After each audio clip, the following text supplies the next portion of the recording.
I've been wondering about something. How is it possible for people to grow up in the same house or on the same street and years later tell completely different stories about what it was like growing up?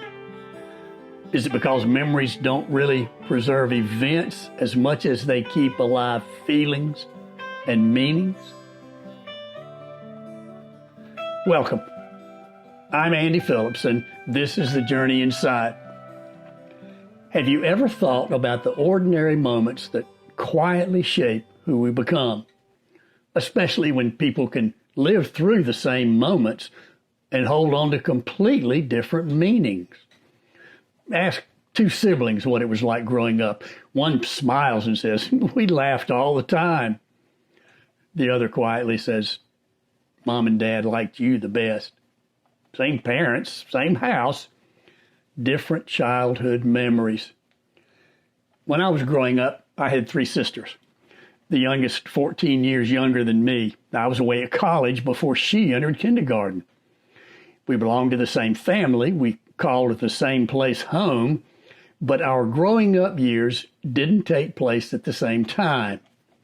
The parents I remember as a child may not be exactly the parents she remembers. And it doesn't only happen inside families. Ask a friend about a teacher you both had. Your friend remembers them as the best teacher ever. You remember feeling invisible.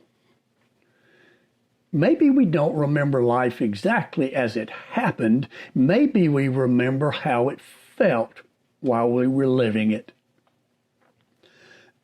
In my novel, In Jake's Shoes, Marshall loved Jake. But as Jake grew older, his father saw rebellion, withdrawal, choices he struggled to understand.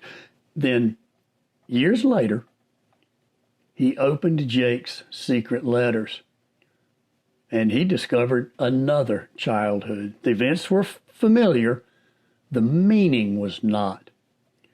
Inside those moments, Jake had carried questions, fears, and burdens his father never knew existed. Marshall wasn't discovering new memories, he was discovering Jake's. Maybe memory is the story each of us quietly writes to explain our own life. And perhaps after enough years, the details of the events begin to fade, but the meanings we gave them remain.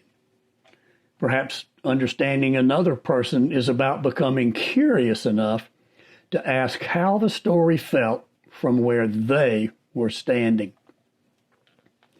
So, today, I find myself wondering about the people in my own life, especially those whose stories I think I already know.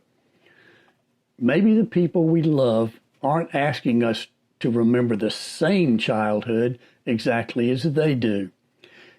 Maybe they're simply hoping we'll care enough to become curious about the one they actually lived.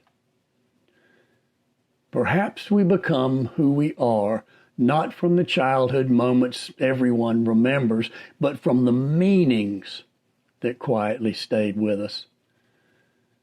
Thanks for spending these few moments with me. I'm Andy Phillips, and this has been The Journey Inside. Until next time, take care.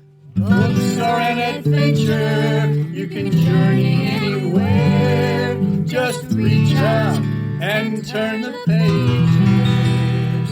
Begin to read and enjoy